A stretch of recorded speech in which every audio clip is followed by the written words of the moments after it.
estudante! Tudo bem com você? Eu sou o professor Vinícius, professor de Biologia da Rede Estadual de Ensino. Estou hoje, junto com a nossa amiga Vânia, a nossa intérprete de Libras. Olá, Vânia! Para a gente dar início à nossa primeira aula de Biologia sobre o tema Variações da Primeira Lei de Mendel, para você, aluno do terceiro ano do ensino médio.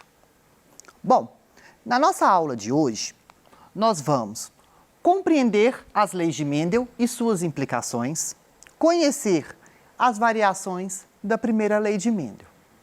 Bom, a gente falou aí nas nossas duas outras aulas, a primeira falamos sobre a primeira lei de Mendel, sobre os casos aí de dominância.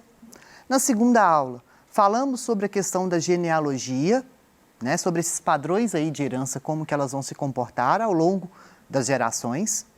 E agora, nessa aula, e na nossa próxima aula, falaremos sobre as variações da primeira lei de Mendel.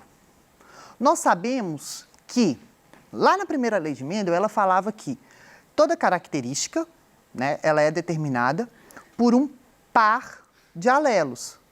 E esse par de alelos, eles vão vir um do nosso pai e um da nossa mãe.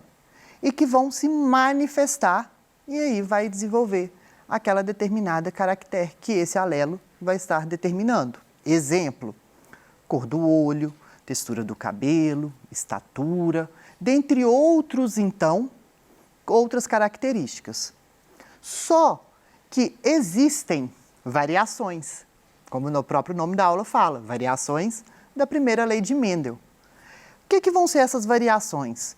Existem casos específicos, que a gente vai ver, que esses alelos, eles podem determinar uma ou mais de uma característica, alelos que vão ser letais, alelos que não vão ter esse padrão de dominância, igual a gente viu na primeira lei de Mendel. Exemplo, a cor do olho castanha, ela vai ser dominante em relação ao olho azul. Só que existem alelos onde, pensem, imaginem só a situação, se o olho castanho é dominante e o olho azul também é dominante, e os dois se manifestassem. Existem situações onde isso vai acontecer, não em questão da cor do olho, mas com outras características, e que aí vão ter outros padrões aí de dominância. Então, essas são as variações aí da primeira lei de Mendel. Na nossa aula de hoje, nós falaremos de duas dessas variações e as outras falaremos nas nossas outras aulas. Tranquilo? Então, vamos lá. A primeira variação, então, que a gente vai ver é a questão da pleiotropia. Pleiotropia. O que vai ser essa pleiotropia? Pleiotropia vai ser a capacidade, então, que um alelo tem de determinar mais de uma característica. Como assim, Vinícius? Exemplo, o alelo, então, responsável aí pela cor do meu olho vai determinar só a cor do meu olho.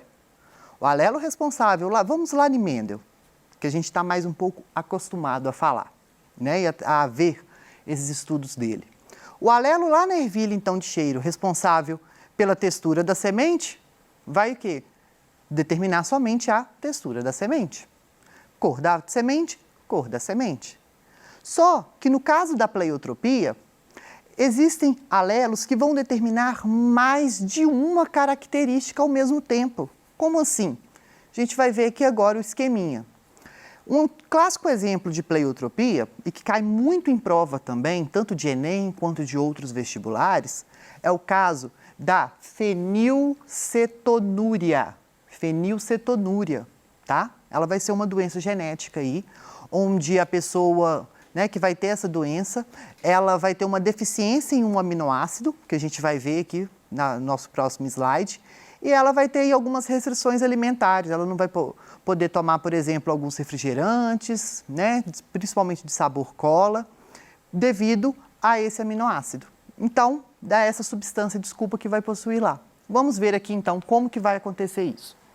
Então, eu sei que o gene responsável em fazer a produção desse aminoácido chamado de fenilalanina, tá? ele vai o quê? Nós temos aqui, olha, essa enzima aqui, esse fenilalanina, ela vai ser bloqueada, tá? Através de uma enzima. Com isso, a partir do momento que eu tenho bloqueio, então, dessa ação desse aminoácido, o que vai acontecer? Eu vou ter aqui, ó, essa enzima aqui, a enzima tirosinase, ela vai ter uma deficiência aqui, então, na produção da tirosina. E, consequentemente, a tirosina, que vai ser um hormônio, tá? Que vai estar lá, desculpa, um aminoácido, tá? Essa tirosina, ela vai ser percussora aí e vai ser essencial para vários outros processos metabólicos do nosso corpo. E com isso, ele vai ter problemas na questão da pigmentação da pele, na questão da produção do hormônio da tireoide, a tiroxina, na questão da adrenalina e outros produtos, então. Então, reparem que como esse gene responsável, ele vai manifestar e é responsável por várias outras características. Isso, então, é o que nós chamamos de pleiotropia, tá? Então, aqui, olha, na fenilcetonúria, nós sabemos que essa reação, ela deixa de ocorrer devido, então, a um desvio nessa via metabólica, onde as substâncias derivadas da fenilalanina, elas acumulam-se no sangue e no líquido cerebroespinal. Consequentemente, ela vai ter vários problemas. E a fenilcetonúria, ela é descoberta, gente, através de um teste muito simples que os recém-nascidos fazem, que é o famoso teste do pezinho. Daí, então, a importância de um tratamento, né, de um acompanhamento pré-natal para as grávidas aí, para as mamães e futuras mamães, e a importância da execução do teste do pezinho. Porque, além da fenilcetonúria, ele consegue, então, identificar várias outras doenças, principalmente genéticas, tá? A fenilcetonúria, então, ela vai ter como lesões do sistema nervoso central, né, devido, então, pela formação deficiente do extrato melanínico, ou seja, devido à bainha de mielina, que vai lá revestir os meus neurônios. Lembram que eu falei com vocês em outras aulas que os nossos neurônios, eles vão possuir uma camada lipídica. Então, essa bainha de mielina, ela vai proteger o neurônio, além, né, de aumentar aí, digamos, a velocidade dos nossos impulsos nervosos.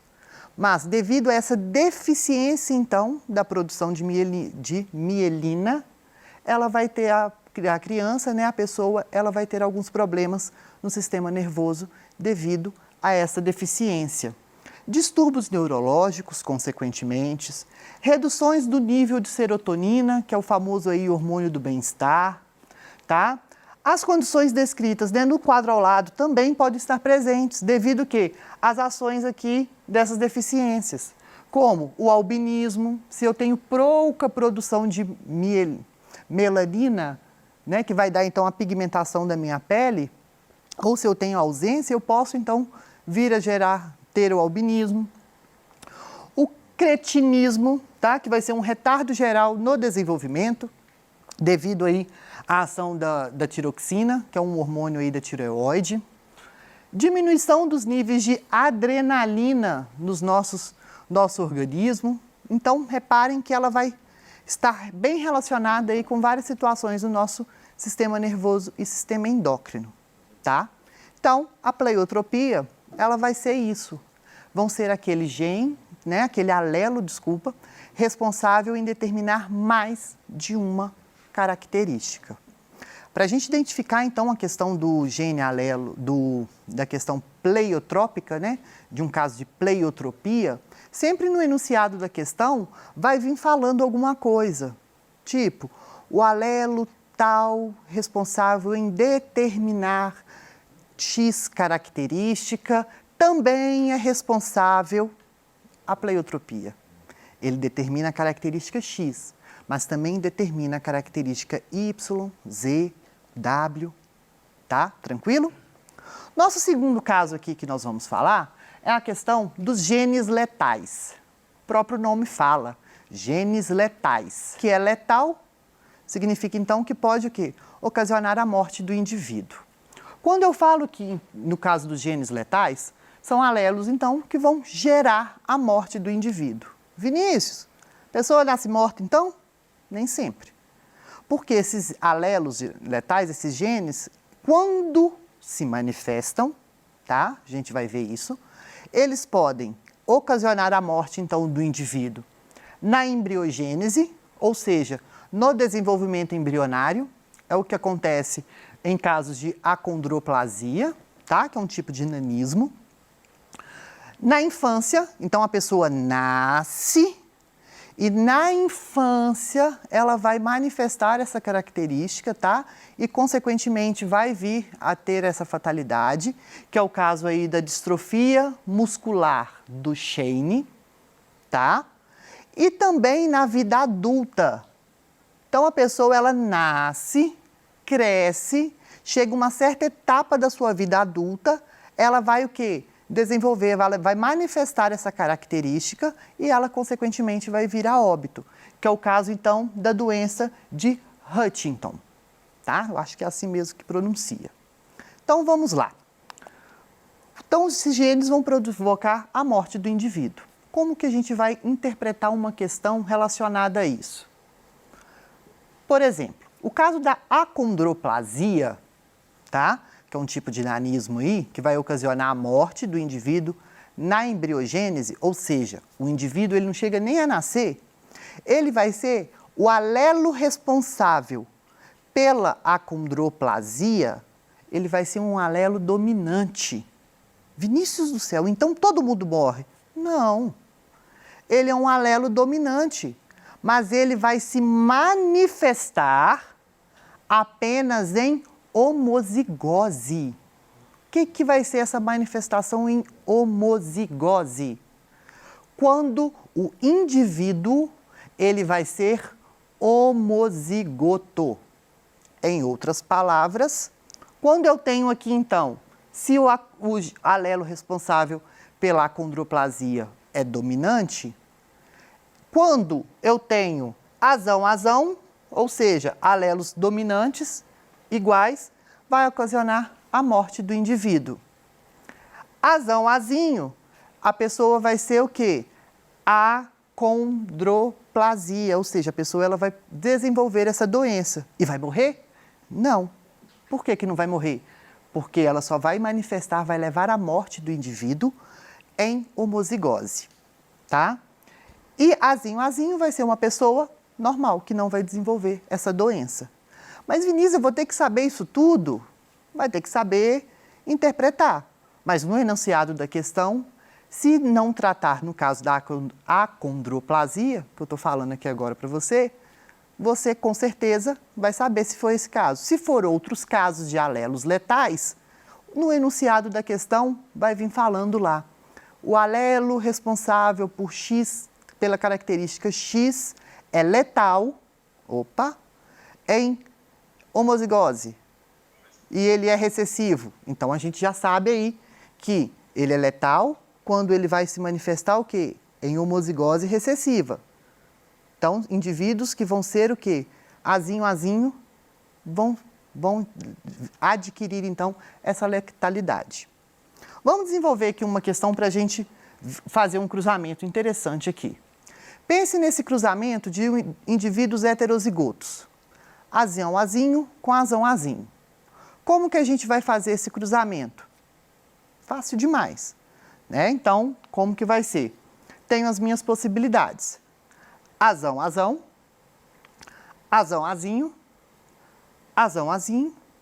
e azinho. As minhas 4 possibilidades aí desse cruzamento heterozigoto. Então, vamos lá. Eu sei que indivíduo azão, ele vai o quê? Morrer. Ele nem vai chegar a nascer. Indivíduos azinho vão desenvolver a acondroplasia. Indivíduos azinho vão ser o quê? Indivíduos normais. Então, o que a gente sabe? Se esse daqui, azão, ele vai morrer, eu não vou nem contar com ele na minha proporção fenotípica e nem na genotípica. Por quê, Vinícius? Se ele leva à morte, exemplo, a questão pede, qual a probabilidade de nascer um filho que possua a acondroplasia? O azão vai desenvolver a doença, Vinícius, mas ele nasce, aliás, ele não chega nem a nascer, porque ele vai, né, ter a morte dele na embriogênese. Portanto, eu não tenho esse número para o cálculo, eu não conto com ele. Nesse caso, contarei com esses 3 genótipos aqui, onde vai ocasionar a morte, o azão, azinho, pelo fato de ser um alelo dominante, vão desenvolver a doença, e o indivíduo azinho, ele vai ser o quê? Normal. Nesse caso, eu não vou ter uma proporção de 1 para 2 para 1. Vou ter uma proporção de 2 para 1. Por que esse 2 para 1, Vinícius? Porque 1 levou à morte dele. Tá? Então, a minha proporção fenotipicamente falando aí, para a gente gravar, a proporção fenotípica de um alelo letal sempre vai ser de 2 para 1, porque um indivíduo ele vai vir a óbito. Vamos lá, então. Uma questão. No homem, a acondroplasia é uma anomalia genética autossômica dominante, caracterizada por um tipo de nanismo em que a cabeça e o tronco são normais, mas os braços e as pernas são curtos. A letalidade dessa anomalia é causada por um gene dominante em dose dupla. Dessa forma, na descendência de um casal acondroplásico, a proporção fenotípica esperada em F1 é... Olha que interessante. Então, tenho aqui as opções. Vamos desenvolver essa questão aqui, ó. Nós sabemos que os indivíduos aí acondroplásicos, né, que vão desenvolver essa doença, são indivíduos o quê? Heterozigotos. No caso, azinho. Temos aí, então, esse resultado do cruzamento. Azão, que vai representar aí em um cruzamento normal, 1/4. Azinho, 2/4 ou metade. E azinho, 1/4. Porém, os organismos homozigotos dominantes, ou seja, azão, eles vão morrer. Quando eu tenho, nesse caso da acondroplasia, indivíduos homozigotos dominantes, eles morrem. Sendo assim, azão não vai sobreviver. Portanto, não vamos ter, então, aquela questão de 1 para 2 para 1. Lembra o que eu falei com vocês? Vou ter aquela proporção fenotípica de 2 para 1. Por quê? 1 vai vir a óbito, vai me restar 3.